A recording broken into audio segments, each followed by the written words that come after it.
Araw-araw ang digmaan. Umaga't gabi sumasabak sa laban. Dapat protektado ka outside at inside. Immune Advance contains 4 active ingredients gaya ng lagundi, malunggay, non-acidic vitamin C at zinc. Tulong pampatibay resistensya para tulong proteksyon. Isama pa ang proper diet at exercise. Para katawan ay handa, Immune Advance helps support a healthy immune system. Immune Advance ang sandata. No approved therapeutic claims. Ang Immune Advance ay hindi gamot at hindi dapat gamiting panggamot sa anumang uri ng sakit. Available in Shopee, Lazada, and other leading drugstores. Make weekends and holidays count by bonding with family and friends. At Hillspa Resort, we can make that happen for you. Rest, relax, and have fun in a natural setting with so much greenery around you. Hillspa Resort boasts of 3 large and clear pools, 3 spacious function halls, and several clean and cozy rooms for a memorable and enjoyable overnight stay. Our various facilities can cater to various budgets. Hillspa Resort is located in Barangay Lalakay, Los Baños, Laguna. Why not check us out for that overdue bonding activity with family and friends? For inquiries, please call Joey at 0932-624-2019.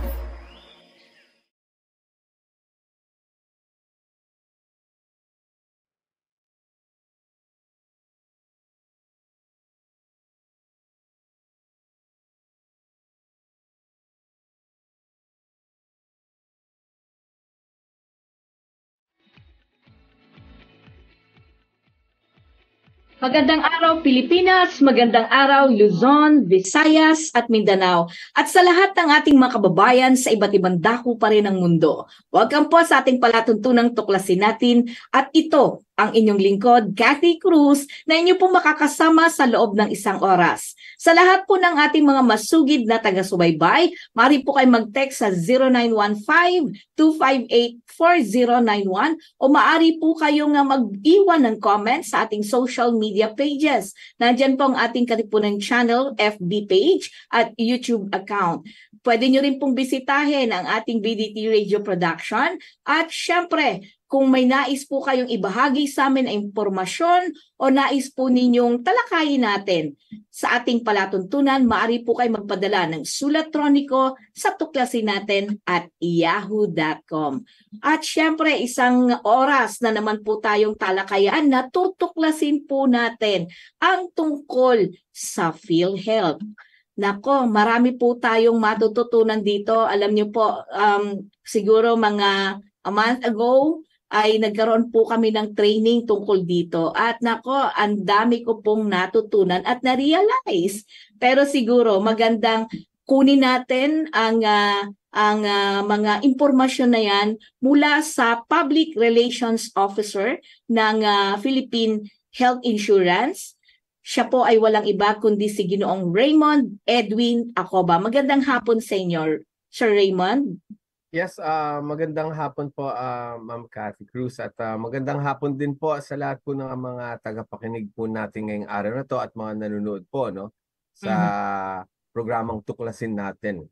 And maraming salamat po Ma'am Cathy for inviting us sa PhilHealth para mapaalam po natin sa ating mga kababayan ang kanilang mga benepisyo mula po sa Universal Healthcare Program po. Nako, excited po kami at talaga pong karangalan po namin na kayo po ay bahagi ngayon ng palatuntunan ito dahil sigurado po ako marami pong matututunan ang ating mga tagapanood ngayon at marirealize nila, nako, napakahalaga pala talaga ng PhilHealth.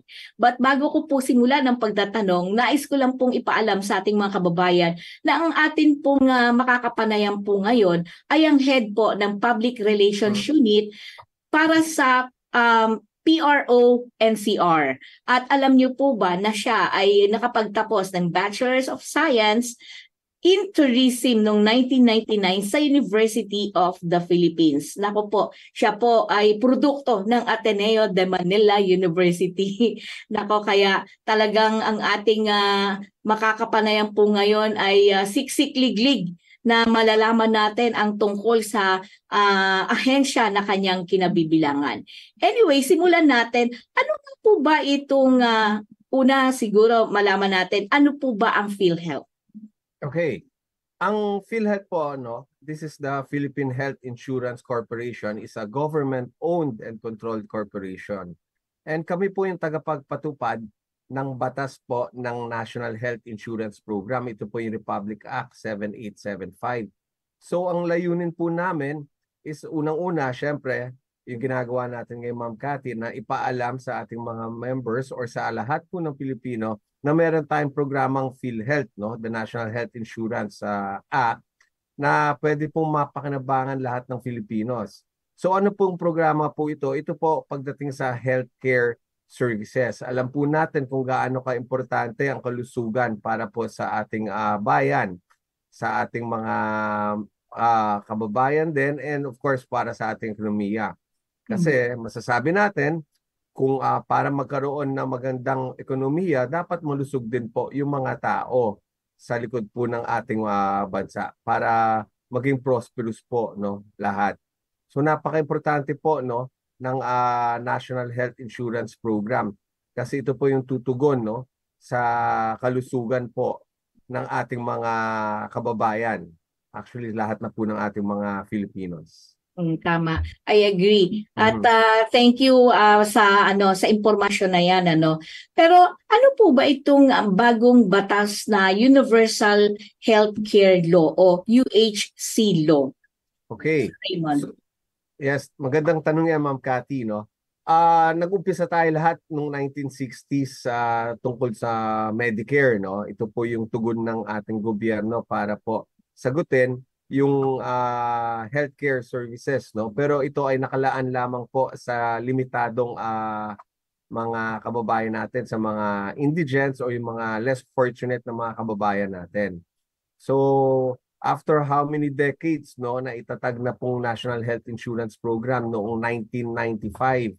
At dahil nga sa batas na National Health Insurance Program, na itatag din po yung Philippine Health Insurance Corporation as the implementing arm of the National Health Insurance Act. Pero noong 2019, kasi ang gusto kasi sa natin na lahat po ng Filipinos ay covered ng PhilHealth. Regardless of status, regardless of age, as long as you are a Filipino, dapat covered. So ito po, lumabas na po yung Universal Healthcare Law or the Universal Healthcare Program. At PhilHealth pa rin po ang magpapatakbo ng Universal Healthcare, pero mas pinalawak at mas pinalakas po yung batas po natin ng Universal Healthcare. Kasi unang-una, dati-dati ang PhilHealth po ang nakikinabang lamang po sa primary care benefit program ay yung ating mga indigent members, yung ating mga senior citizens, and the overseas Filipino workers. But ngayon, sa Universal Healthcare, gusto natin lahat po ng Filipinos ay makikinabang. Pangalawa, dati-dati sa National Health Insurance Program, meron tayong requirement na premium contribution, which means na kailangan nakapaghulog ka ng tamang premium bago ka maka-avail. Pero with the Universal Healthcare, as long as you are a member, even with the missed contributions, makaka-avail ka. Importante ay makaka-avail ka agad-agad, or tinatawag nga natin instant availment sa mga ospital kung kinakailangan. So pangatlo po, gusto natin dito sa Universal Healthcare, no, from womb to tomb ay maalagaan ka. So ang gusto natin dito, kasama na rin po dito yung promotive care, preventive care, curative measures or curative care, rehabilitative, and palliative care. Yan po lahat ay dapat ay tugunan na ngayon po ng ating Universal Healthcare Law sa lahat po ng Filipinos. Bagamat yung iba ay nabanggit mo na, Sir, tungkol dito sa pagkakaiba ng lumang batas ng National Health Insurance Program. Kasi nga sabi mo, dito sa bagong batas ng Universal Healthcare Law, mas pinalawak, mas pinalakas yung pangkalusugan sa mga kapwa natin Pilipino. So, ang maganda pa rito, ako, sa totoo lang po, no, siguro ito rin po yung pagkakataon upang ako at ang aking pamilya ay makapagpasalamat sa iyo. Bagamat lalo na sa PhilHealth, Sir Raymond, dahil isa sa yung isang hipag ko na nagkaroon ng problema ay talagang natulungan ninyo despite na hindi siya nakakapaghulog, 'di ba, ng kanyang dahil siya ay isang PWD. Kumbaga kalahati na po ng kanyang katawan ay paralisado na dahil nung inatake po siya sometime in early 2000. At nung muli na naman siyang inatake nito kamakailan ay napakalaki po talagang tulong na sa totoo lang po ay halos mangiyak ang buong pamilya sa laki po ng tulong na inambag po ng PhilHealth. Biruin niyo po from I think 20,000 mahigit ay parang 500 na lang yata o halos wala na yatang nabinayad yung kapatid ko. Kaya ako po ay lubos na nagpapasalamat ng buong puso at ang PhilHealth ay ito yung pagkakataon ko na lang to pay back para matulungan kayo na i-promote mismo ang PhilHealth na totoong itong PhilHealth ngayon ay talagang magiging tawag dito kabalikat ng ating mamamayang Pilipino. Malaki po ang tulong nito kaya suportahan po sana natin. I understand na sabi mo nga, sir, dati required na may premium bago ka makapag-avail. I understand nung panahon na yon ay at least 3 months man lang nakapaghulog ka bago ka makapag-avail, di ba? Pero ngayon, pagka minsan nga, I remember yung mga senior citizen, PWD, tama po ba ako? Correct me if I'm wrong, sir. Naalala ko lang po kasi nung na-hospital din yung mother ko, parang outright na naging member siya dun sa hospital mismo kasi may PhilHealth na parang kayo doon, staff na nandoon na talagang naka-stationary to assist yung mga families ng mga pasyente. At doon ko po na-realize na grabe yung tulong na binigay nyo lalo na sa mga senior citizens din. Dahil piruin mo wala na pong binayaran yung senior citizen. Yung mother ko po that time ay kaya ako po personally ang laki po ng pakinabang na nakuha ko mula sa PhilHealth. Sa totoo lang, noon na Medicare pa siya, hanggang ngayon malaki po ang talagang pakinabang. Kaya ako lang po nalulungkot lang po ako minsan na Sir Raymond dahil minsan na nasasangkot sa hindi maganda, pero sana po sa lahat ng ating mga kababayan, tama naman na medyo may nagiging kritiko tayo for some issues, pero sana tignan natin yung institusyon ng PhilHealth mismo bilang kabalikat, bilang katuwang at talagang kasama natin lalo na pagdating sa pangkalusugan, lalo ngayon na marami pang iba na mga serbisyo kayo kasi may mention kanina yung promotive, etc. Siguro maganda yun, medyo maisa-isa natin yung pakiulit lang kasi para lang makita nila yung kaibahan ng lumang batas ng National Health Insurance Program sa bago ngayon. Kasi nung nag-seminar po kami, na-realize ko, ang dami pala ngayong naidagdag na benepisyo, di ba? Sir Raymond. So nagulat lang po ako na may gano'n na ngayon sa ating universal health law, no? At sa totoo lang, yung instant availment, yung palang malaking bagay na eh. Diba? Yung palang talagang malaking tulong na sa ating mga kababayan. Anyway, habang inaantay lang po natin si Sir Raymond, no, ay ibigay muna po natin ang tagapagtaguyod ng palatuntunang ito.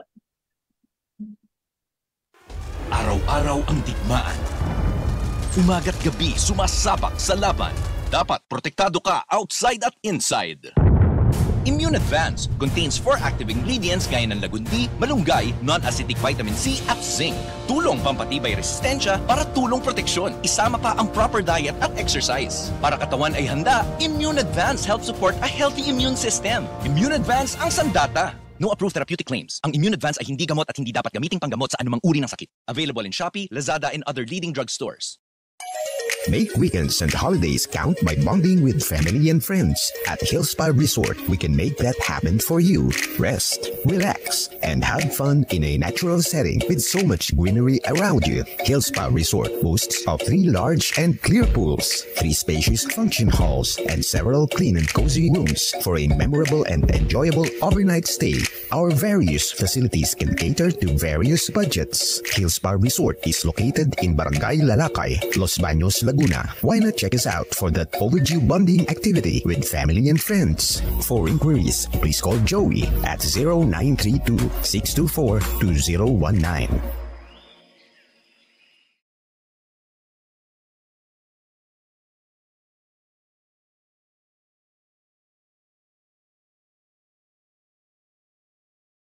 Tayo po ay muling nagbabalik dito pa rin sa ating palatuntunang tuklasin natin at ito po ang inyong lingkod, Kathy Cruz. Kasama pa rin si Sir Raymond Edwin Acoba, ang Public Relations Officer ng Philippine Health Insurance Corporation. Okay, bilang pagsagot, Sir Raymond, ano pa ba yung mga naiiba sa lumang batas ng National Health Insurance sa bagong Universal Healthcare Law natin ngayon? Okay, Ma'am Cathy. Kasi dati-rate, no, ang PhilHealth, naalala lang po ng ating mga members kung kailan lang po na ospital yung isang member or yung kanyang dependent. Yun po yung tinatawag natin na curative measures, no. Tapos pangalawa, kailangan ma-confine pa for at least 24 hours, no, bago maka-avail ng PhilHealth benefits. Yun po yung pagkakaalam po ng ating mga members, no, at dun lang talaga naalala ang PhilHealth, no. At mayroon din mga nagrereklamo sa ating mga members na hindi naman daw nagagamit yung PhilHealth. Kaya sayang lang daw yung kanilang premium contribution. Yun po yung dating perspektibo ng ating mga members, no, sa PhilHealth. Subalit ngayon, with the Universal Healthcare Law, tulad ng sinabi ko kanina, ang gusto kasi ng ating gobyerno na dapat from promotive, preventive, curative, rehabilitative, and palliative care ay lahat po maibigay na sa ating mga members. So inumpisahan na po ng ating Universal Healthcare Law at nag-launch na po tayo ng programa para tugunan yung promotive and preventive aspect. Para masasabi natin that PhilHealth is no longer only for the sick but also for the healthy. And kahit wala pa po kayong sakit, makikinabang na po kayo. So we have launched the Konsulta Package. Konsultasyong sulit at tama para sa ating mga members. At ang kagandahan nito, Ma'am Cathy, na hindi lang po, no, yung mga senior citizens or yung ating mga indigent member makikinabang, but all of the Filipinos. At hindi lang po members, no, but even the dependents ay makikinabang na po dito sa Konsulta Package. So basically, ano ba yung Konsulta Package, no, Ma'am Cathy? Ang Konsulta Package po ay yung pinalawak natin na primary care benefit po ng PhilHealth. So kahit wala pang sakit, pwede na pong magpa-check up yung ating mga members kasama ang kanilang mga dependents sa ating mga konsulta facilities para mabantayan po yung kalusugan ng ating mga kababayan po. Nako, paano po ba kumbaga makakasali dun sa konsulta? Kasi tinitignan ko, parang naalala ko po kasi meron akong bukod dun sa tinatawag na Medicare o PhilHealth noon, meron pa akong isang health card na kung tawagin. Parang ngayon, sa bago pa lang Universal Healthcare Law, dahil sinabi mo nga hindi na lang dati kasi naka-confine ka muna bago ka makinabang. Ngayon, meron yung kahit wala kang sakit, parang the Konsulta itself program, parang kumbaga magiging mas malawak ngayon yung serbisyo na binibigay mismo ng PhilHealth through the Konsulta program. So, ano po yung paano po makakasali dito at ano yung benepisyo na makukuha dito? Sabi mo nga hindi lang mga hindi kumbaga lahat lahat ng Pilipino, maging yan ay hindi member, kasama rin ng mga dependents. Paano po ba to? Paano po ang magiging mechanics ika nga ng konsulta program? Sir Raymond.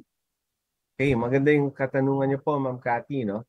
But before anything else, ang gusto po kasi natin dito ay bago siya makasali sa konsulta program ng PhilHealth, dapat siya ay member ng PhilHealth. Tandaan po natin yan. So sa mga nakikinig po ngayon, kung hindi pa po kayo member ng PhilHealth, ay dapat magpa-register na kayo, no? Kasi kinakailangan natin yung inyong PhilHealth identification number para makasali kayo dito sa konsulta program. So bukas naman po yung mga local health insurance offices natin, no, para tulungan kayo magpa-member. So halimbawa po na member na sila ng PhilHealth, yung kanilang mga dependents and the member themselves, meron po silang PhilHealth identification number. And now, ang kailangan po nilang gawin ngayon ay magpa-register, no, sa mga konsulta facility na kanilang pipiliin kung saan sila magpapa-check up. Meron tayong listahan ng mga PhilHealth Consulta facilities sa ating website. Dito po sa National Capital Region, kung saan ako nabibilang na opisina, we have more than 300 consulta facilities na pwede po nilang puntahan para po magpa-register bilang isang konsulta registered beneficiary. Okay. So ngayon, Ma'am Cathy, kung pupunta sila sa konsulta facility, they will fill out PhilHealth Consulta Registration Form. And once na ma-accomplish na rin PhilHealth Consulta Registration Form, they will submit that to the preferred facility, consulta facility na napili nila. Again, Ma'am Cathy, sila po ang ating mga members ang mamimili which consulta facility po sila pupunta. Of course, this is for their own convenience, no? Yung pinaka-accessible dapat yung pupuntahan nila para hindi sila mahirapan. Okay? Kasi napaka-importante ng pagpili ng consulta facility dahil sa ngayon po, once na nakapili ka ng consulta facility, naka-lock in ka na roon for 1 year. So which means na for the whole year, doon ka lang po sa consulta facility na yon na pupunta. Okay, let us say ngayon na Ma'am Cathy na sila ngayon ay nakapili ng isang consulta facility. Doon na po sila ngayon magpapa-check up. Opo. Pwede rin po isama na rin nila kayong kanilang mga dependents kung napili rin sila bilang isang consulta facility. So pag pumunta sila sa consulta facility, bibigyan sila ng authorization transaction code.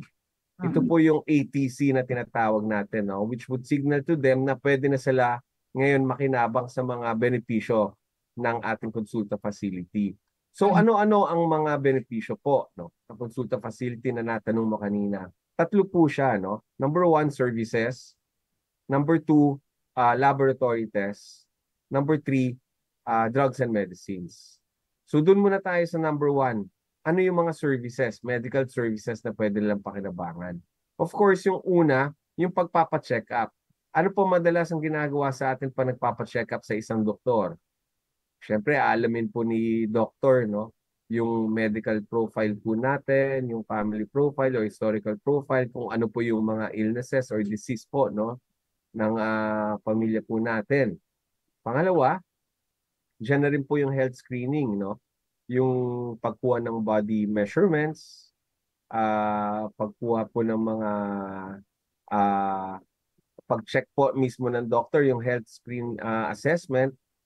And from there, alamin ngayon ni doctor ng ating consulta facility kung kailangan mo ng further laboratory tests. Okay?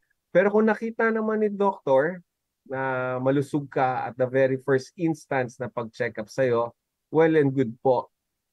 No need for further laboratory tests. And tandaan din na natin, paalala ko lang din po sa mga tagapakinig po natin na risk-based po yung konsulta. So kung halimbawa hindi mo naman kailangan magpa-lab test, hindi naman i-recommend ni doctor yan. Opo.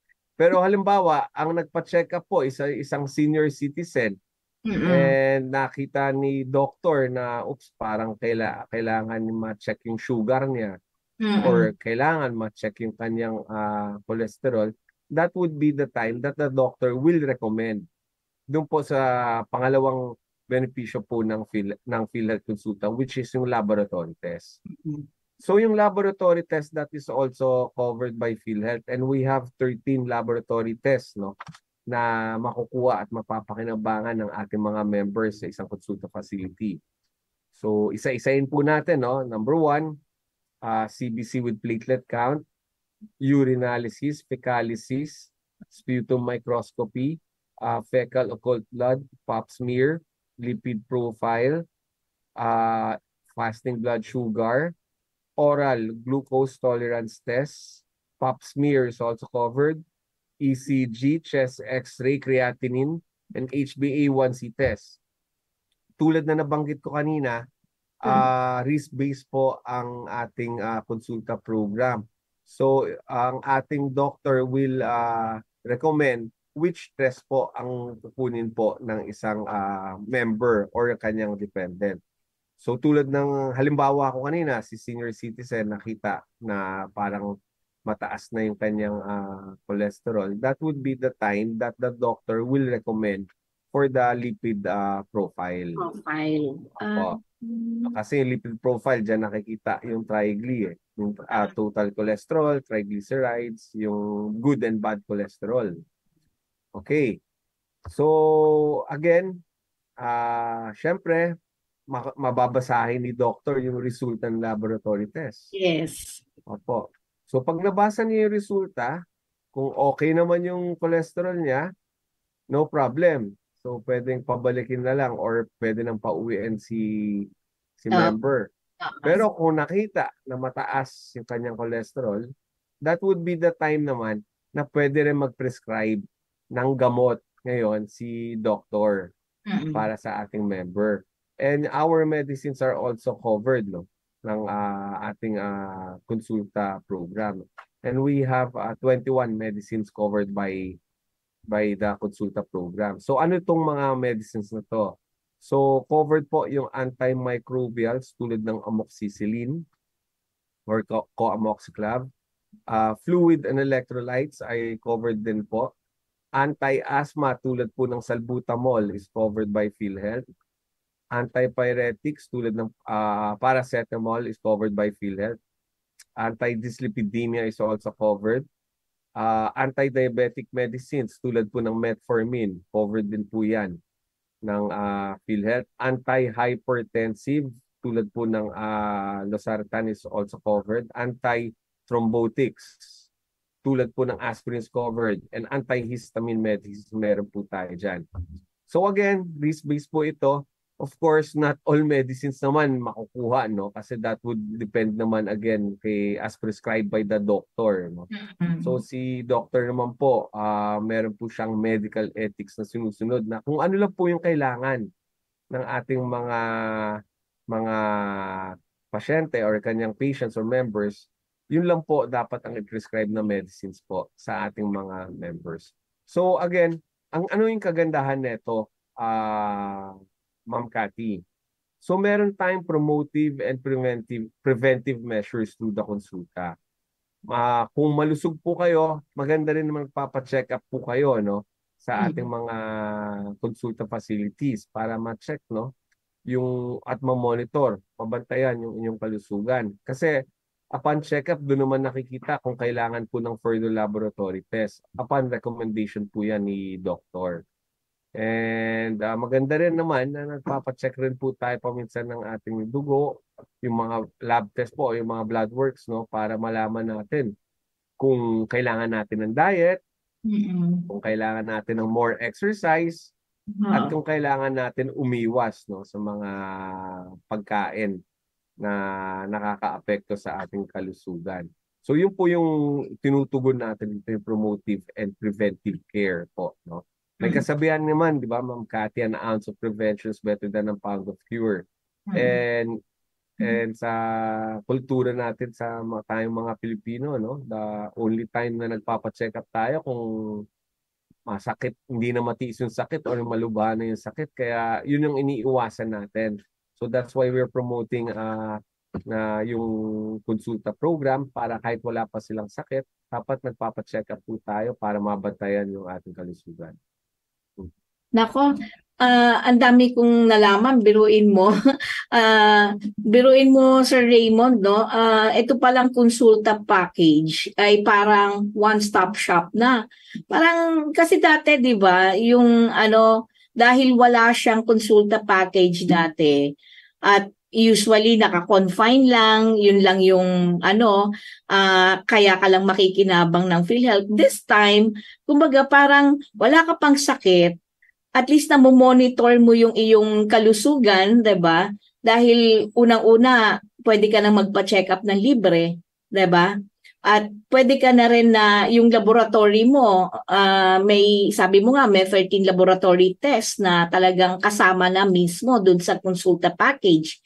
At kung dati namumblema o na-check up ka nga, na alam mo yung kung ano na yung karamdaman mo dahil may laboratory. This time, pati gamot. So yung gamot na yun, kung saan yung konsulta facility na pinuntahan mo, yung tatlong yung serbisyong yun na mismong konsulta facility ba yung magkakalob sa'yo nun, Sir Raymond? Tama ka, Ma'am Cathy, no? So, yun po yung role ng isang konsulta facility. Kaya napaka-importante na dapat pipiliin mo, no? That's why we leave to our members, no, yung pagpili which consulta facility yung pupuntahan nila. And on the part of the consulta facility naman, meron din sila responsibility na dapat kumpleto po at yung kanilang serbisyo sa ating mga PhilHealth members, including the dependents. Kasi Ma'am Cathy, alam naman natin na papunta na tayo ngayon sa digitalization, right? Opo, nababasa na po natin yan sa mga newspapers. And yung ating mga consulta facility, bibigyan natin sila ng system mula po sa PhilHealth. It's either iClinic SIS system mula sa PhilHealth, iClinic SIS mula po sa Department of Health, or the e-consulta system mula naman po yan sa PhilHealth. Kasi gusto natin ma-monitor din po natin yung serbisyo na binibigay ng ating mga consulta facilities. Pangalawa, gusto rin kasi natin the consulta facility would be the gatekeepers of our healthcare system. So, kasama rin po sa serbisyo sa consulta facility yung referral to secondary or tertiary hospital, no? Kasi pag nakita po ni consulta facility na hindi na kaya, no, na kanilang serbisyo yung pagpapagamot sa isang member, that would be the time na i-refer na siya ngayon sa secondary or tertiary hospitals, mga PhilHealth accredited hospitals. Iba naman pong benepisyo makukuha nila doon. It's yung all case rates natin. So doon na po papasok yung curative measures. Opo. And since na electronic digitalization na nga po tayo, meron na tayong electronic medical data record. So ipo-pull out lang po yung electronic medical data record, i-extract lang po sa system at ibibigay natin dun sa referred secondary or tertiary hospital. And from there, the secondary or tertiary hospital will start working on na ngayon sa management of care po, healthcare, doon sa member na ni-refer ni consulta facility. So ano yung kagandahan nun, Ma'am Cathy? Hindi na po i-interviewin muli yung ating mga members kasi meron na siyang medical profile na nagmula po sa consulta facility eh. So may iwasan na po yung mga tatanungin pa kung ano yung mga lab test na ginawa niya, kung 3 months ago, 6 months ago, kung ano yung mga nakain niya or anything kasi na-provide na po ni consulta facility. Opo. And iba po yung benepisyo natin ng PhilHealth doon sa hospital na accredited, no? Doon na po papasok yung all case rates.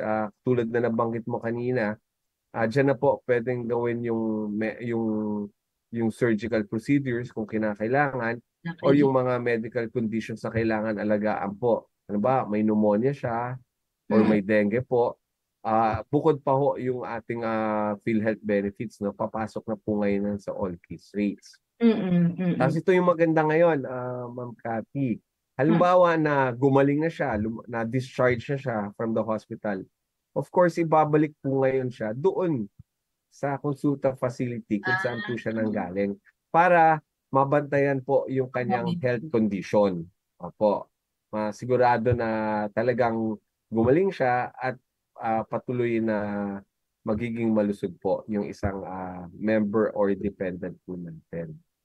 Ang ganda pala ngayon ng nung programa ngayon ng PhilHealth, lalo na itong konsulta program. Kumbaga parang ano nga ba yung slogan ngayon ng PhilHealth, Sir Raymond, 'di ba?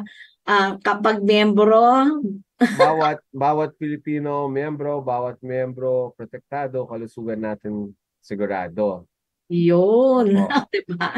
So talagang true enough dun sa kanyang slogan na talagang lahat ng Pilipino dapat malusog. Kaya Opo. dapat lahat ay miyembro ng PhilHealth, 'di ba? Yun ang pinaka-importante sa lahat. At talagang paano ginagawa nga pala ng PhilHealth na maipatupad ng maayos itong konsulta package? Opo. Sir Ray. There are more than 100 million Filipinos po. And kami naman po, dito po kami sa National Capital Region. Covered din kasi namin yung Rizal. No? We have 17 million population. Unang-una, Ma'am Cathy, kailangan talaga natin ng massive information drive para po sa ating mga members. Kasi marami pa rin ang hindi aware sa Universal Healthcare Law at hindi rin sila aware sa mga bagong benepisyo po ng PhilHealth. In fact, the only time nga po, tulad na nabanggit ko, na nalalaman lang nila yung PhilHealth kung kailan lang po sila ng ospital o nagkasakit o na-aksidente at kailangan mo ospital. So, papasalamat din kami sa inyo, Ma'am Cathy, dahil through your program, napapaabot natin yung magandang balita patungkol po sa Universal Healthcare. So talagang nakikipagtulungan po kami sa mga media partners namin para po ma-saturate natin ng information. Not only information but accurate information and the right information sa ating mga members. Nakikipag-ugnayan din po tayo sa mga local government units, sa mga lokal na pamahalaan. At through them, pumupunta tayo sa mga barangays at nagkakaroon tayo ng mga activities tulad po ng Alaga Ka sa PhilHealth. Ito po yung alamin at gamitin para sa kalusugan sa PhilHealth. So kami po mismo bumababa na rin po kami sa mga barangays para ipaliwanag ang programang PhilHealth sa ating mga kababayan. At nagbibigay rin po tayo ng PhilHealth cards sa mga 4Ps, yung Pantawid Pamilya Pilipino Program. Subalit bago natin i-distribute yung card, kailangan pinapaliwanag natin kung paano nila magagamit yung kanilang PhilHealth benefits.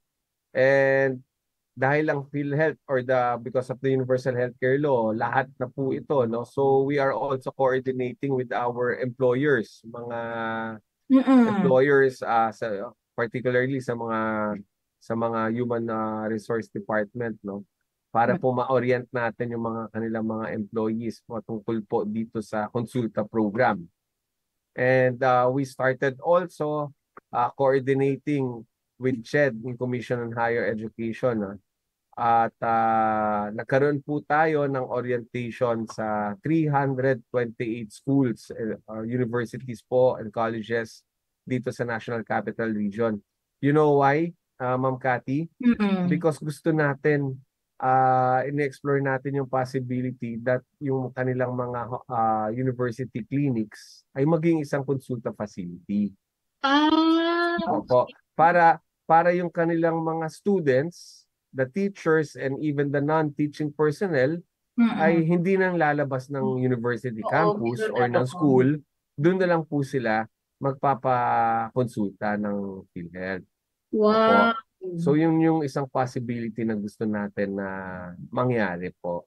Talagang natutuwa ako, Sir Raymond, ngayon sa PhilHealth, dahil talagang nag-reach out kayo ngayon sa mga communities, sa mga different sectors, para lang makita nila na ito ang magagawa sa inyo ng PhilHealth. So yung kumbaga parang talagang sinasaturate nyo ngayon ang lahat ng sektor ng ating lipunan para nang sa ganon makita nila at maramdaman nila na nandito kami PhilHealth. nandito kami handang tumulong sa inyo. 'Di ba?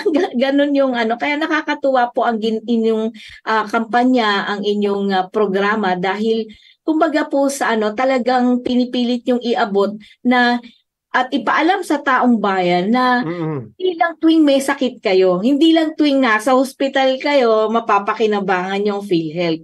Kahit wala kayong sakit at gusto nyong manatiling malusog, nandyan si PhilHealth. Tama ba ako, Sir Raymond? Tama, Ma'am Cathy. At papasalamat kami again, Ma'am Cathy, no, sa inyo po, sa ating mga media partners. Kaya nagkaroon rin po tayo ng Vlogger Shines, no?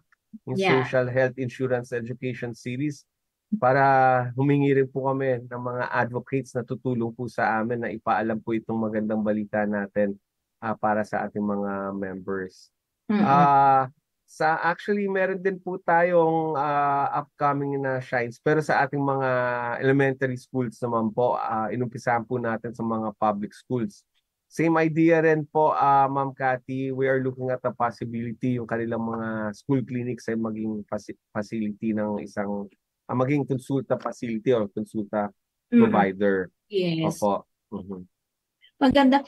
Meron lang tayong texter dito ngayon Okay. at sinasabi niya siya daw po kasi ay isang Lion member. Actually, siya ay presidente ng Makati Golden Lions Club. At isa po raw sa programa ng Lions Club ay tungkol din sa, related din daw po sa kalusugan. Is it possible daw po ba na magkaroon kayo ng partnership with the Makati Golden Lions Club para kapag maisabay mismo ang PhilHealth din para sa information campaign, pagpapaalam ng kahalagahan ng PhilHealth at ng mga serbisyo nito during sa pagpapalaganap din nila ng kung paano ba maging malusog. Sir Raymond, kasi may series of tawag dito sila kahit sa mga kabataan, yung para sa mga mata, yung may katarata.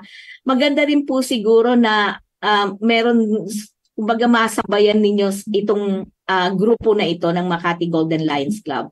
Is it possible ba yung ganon, Sir Raymond? Yes, that is possible kasi meron naman po tayong office din po sa Makati, no? It's the Local Health Insurance Office Makati na pinamumunuan ni Mr. Ray Sulit. At pwede po silang sumulat ng letter sa atin, sa ating Vice President kay Bernadette C. Lico, no? Pwede niya pong i-email sa atin sa actioncenter@philhealth.gov.ph. I-address nilang po sa ating Vice President ng NCR kay Dr. Bernadette C. Lico. Then i-endorse po sa amin. Then from there, we will coordinate with them para ma-schedule natin or mapag-usapan natin yung possibility na sabay po na magkaroon ng orientation or ma-incorporate po ang PhilHealth sa kanilang mga programs po. Nako, matutuwa po sigurado siya. At nakikinig po yun ngayon na pagka kumbaga po malaking tulong at maybe one of these days ay makipag-meeting po sa inyo ang Pangulo ng Makati Golden Lions, no? At sana po marami pang mga organisasyon na nagsusulong po para magkaroon po ng mabuting kalusugan ang ating mamamayan, matulungan din magkaroon ng partnership, ano. I understand meron lang po pala tayong isang texter pa. Sabi po niya magkano raw po ngayon ang membership sa PhilHealth at paano raw maging membro? Okay, dun muna tayo sa pangalawa, huling tanong, ano, paano maging miyembro? Punta lang po kayo sa pinakamalapit na tanggapan ng PhilHealth, sa mga local health insurance office or even sa mga PhilHealth Express po natin, no? Meron tayo, okay lang magbanggit ng mga malls, super malls dito. Okay. Meron tayo sa SM Annex, no, dun sa government centers nila. Meron din po tayo sa mga Robinsons Mall, sa mga lingkod Pinoy Center. Even sa Lucky Chinatown Mall sa 3rd floor po, meron din tayong PhilHealth doon. So punta lang kayo doon, mag-fill out kayo ng PhilHealth Member Registration Form or PMRF. Also known as PhilHealth's most requested form para maalala nyo, no? That's PMRF. So fill out lang po, submit nyo lang po yan. Mabibigyan na ho kayo ng PhilHealth member data record, PhilHealth card, and PhilHealth ID number. Doon na tayo ngayon sa unang tanong mo kung how much po yung premium contribution. That would depend po sa iyong monthly income. So if you're earning, basta importante po 4% of your monthly income. Ang floor po is 10,000 and yung ating ceiling is 80,000. So if you're earning 10,000 or below, yun po yung pinakamababa, no, yung flooring, that would be 400 pesos a month. If you're earning 80,000 or above, so 4% of 80,000, that is 3,200 po. So depende po sa inyong monthly income. Opo. Paano ba to, sir? Yun daw po bang pagbabayad dito ay pwedeng monthly o isang bagsakan lang, dapat 1 year ang bayaran? Okay. So linawin ko muna, no? Kasi meron tayong dalawang categories ng membership, no? Yung direct or indirect. Yung direct, sila po yung may capacity to pay or may kakayahan na maghulog. So dun sa direct kasama dito yung mga employed, no? Yung mga may employer o may trabaho, in other words. Yung isa naman po yung mga entrepreneurs natin or self-employed or yung mga self-practicing professionals kasi meron silang sariling negosyo or sariling practice, no? Kung lawyer sila or dentist or architect, may sarili silang firm. At depende po sa kanilang monthly income na tulad na nabanggit ko. And dun sa pag-employed po kayo, monthly po yan kasi si employer under the labor law, obligado siyang hulugan, no, yung PhilHealth premium contributions ng kanyang mga respective employees. Yung ating mga self-employed naman or self-practicing professionals, they have the option. They could pay every month, they could pay every 3 months, or every 6 months or 1 year. So that depends upon the self-employed member or the individually paying member. Opo. Doon naman po sa indirect contributor, sagot na po ng ating gobyerno, no, the national government, yung kanilang premium contribution. So libre po nilang natatanggap pero ito ay binabayaran ng ating gobyerno. Opo. So sila po yung ating mga indigent members, sponsored members, yung mga nasa 4Ps, yung ating mga senior citizens, and the lifetime members, kasama po sila sa indirect contributors po natin. Paano raw po yung sabi nung isang nagte-text po sa atin ngayon, binabanggit po niya na paano raw po kung halimbawang buntis yung isang gustong maging member at siya ay hindi pa walang trabaho, kumbaga nasa bahay lang daw siya. At yung kanyang asawa o napangasawa ay wala pa ring trabaho dahil estudyante pa. Okay. Paano po ang mangyayari doon? Paano po yung ganung sitwasyon? Okay. Kasi para makapasok sa indirect contributor, dapat ma-assess ka muna ng ating Department of Social Welfare and Development. No? Sila nag-identify kung sino sa pasok sa indirect contributor. So, dapat pumasa ka sa kanilang assessment na talagang walang-wala or talagang hindi mo kaya bayaran yung sarili mong premium contribution, no? Pero kung nakita nilang may kaya ka, talagang madi-disqualify ka, no? So, mailalagay ka ngayon doon sa binanggit ko kanina na as voluntary member doon sa direct contributor. So, malamang yung magulang ang magbabayad ng inyong PhilHealth contributions para maka-avail. And kailangan talaga, Ma'am Cathy, for practical purposes, no? And para mapakinabangan na rin yung PhilHealth, if I were her, siya na po mismo magpa-member ng PhilHealth, bayaran lang po. Kasi bayaran niya yung pinakamababang premium, yung 10,000 yung 400, para maka-avail siya. Kasi hindi natin masabi, no? Halimbawang may maternity care package tayo na umabot up to 8,000. Kung CS po, umabot up to 19,000 pesos.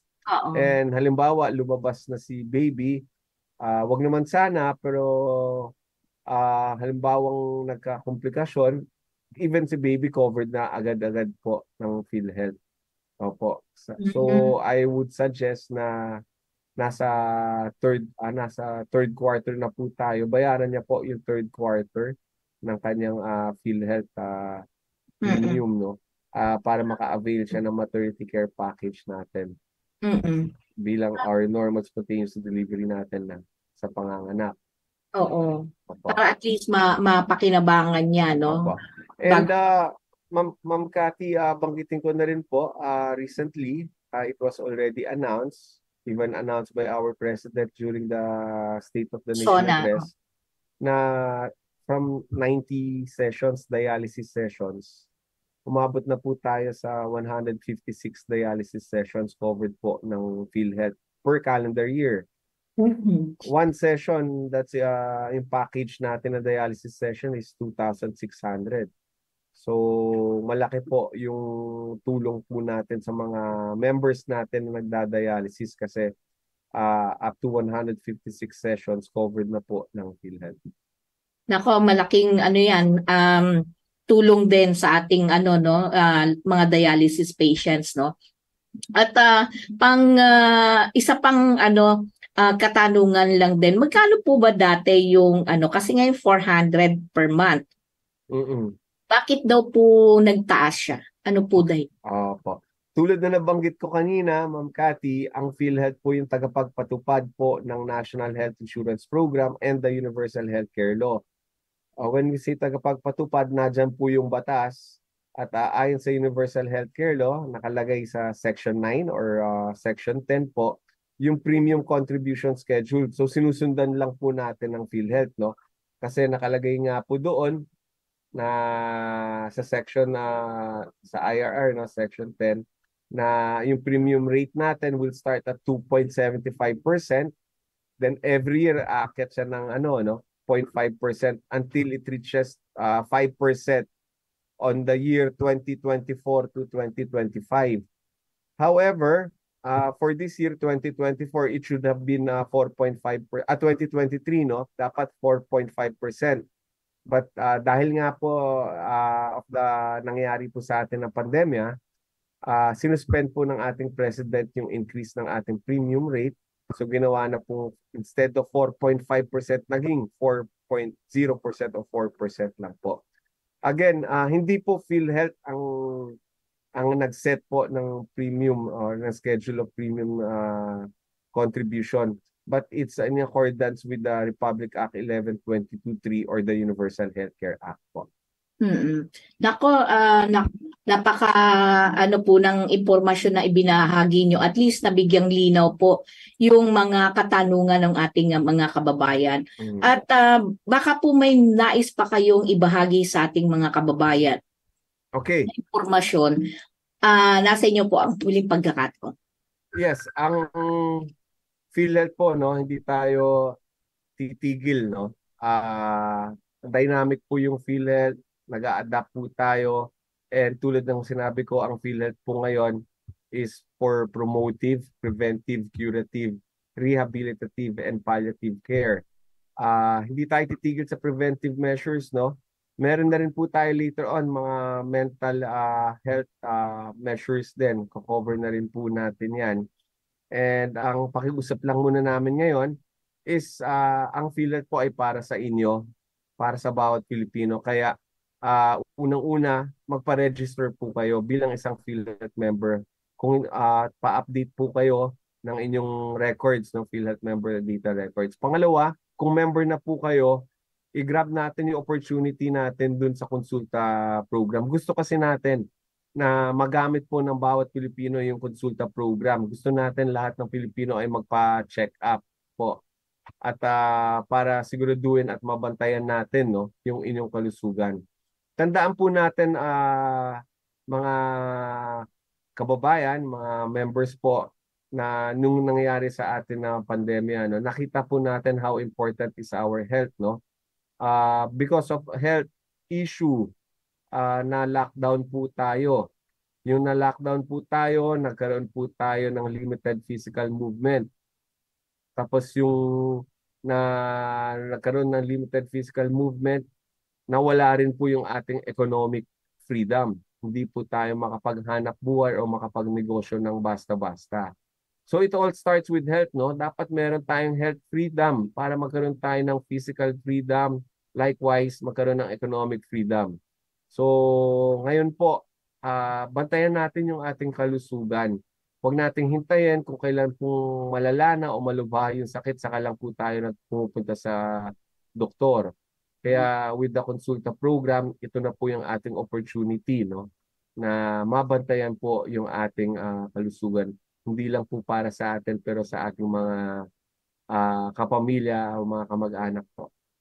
With that, maraming salamat muli, Ma'am Cathy Cruz. Thank you sa iyong programa. Thank you also for inviting us sa PhilHealth para po mabahagi natin yung programang Universal Healthcare Program para sa lahat po ng Pilipinos. Magandang hapon po sa inyong lahat.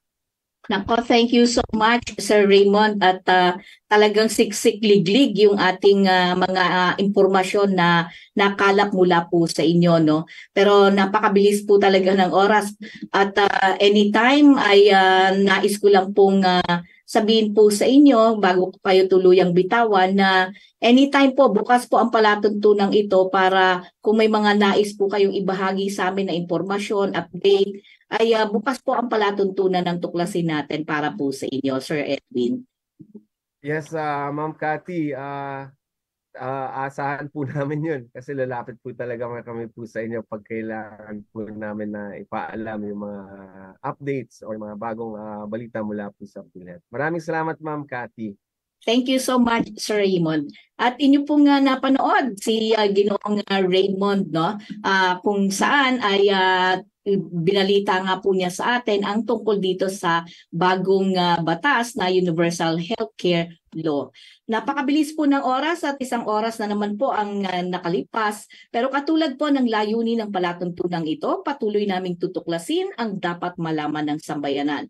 Pero tandaan po natin, batay sa Saligang Batas ng Pilipinas ng 1987, Article 2, Section 9, na dapat itaguyod ng Estado ang makatwiran at dinamikong kaayusang panlipunan na titiyak sa kasaganaan at kasarinlan ng bansa at magpapalaya sa sambayanan laban sa kahirapan sa pamamagitan ng mga patakarang nagtatakda ng sapat na mga lingkurang panlipunan, nagtataguyod ng pagkakataon na makapaghanap buhay ang lahat. At makapaghanap buhay ang lahat, umaangat na standard ng pamumuhay at ng lalong mainam na uri ng buhay para sa lahat. Muli na naman po magpipilid ang aming palatuntunan, tuklasin natin naway magsilbing gabay at tulong ang makalamang inyong narinig at nag-iwan sa inyo ng pangmatagalang kakintalan. Sama-sama po tayong manindigan sa katotohanan nang hindi tuluyang mawasak ang ating lipunan. Cathy Cruz po ang inyong nakasama sa nakalipas na 1 oras. Sa ngalan po ng pamunuan ng Katipunan Channel, ang nakaagapay po natin na si Ver Archivido at syempre sa ating panauhin na nakapanayan po natin ngayong hapong ito. Kami po ay pansamantalang magpapaalam at nagpapasalamat na sinamahan niyo kami sa loob ng 1 oras. Dito pa rin sa tuklasin natin hanggang sa susunod na pagtatanghal. Magandang hapon po sa inyong lahat. Thank you, Sir Edwin. Thank you. I'll go ahead now.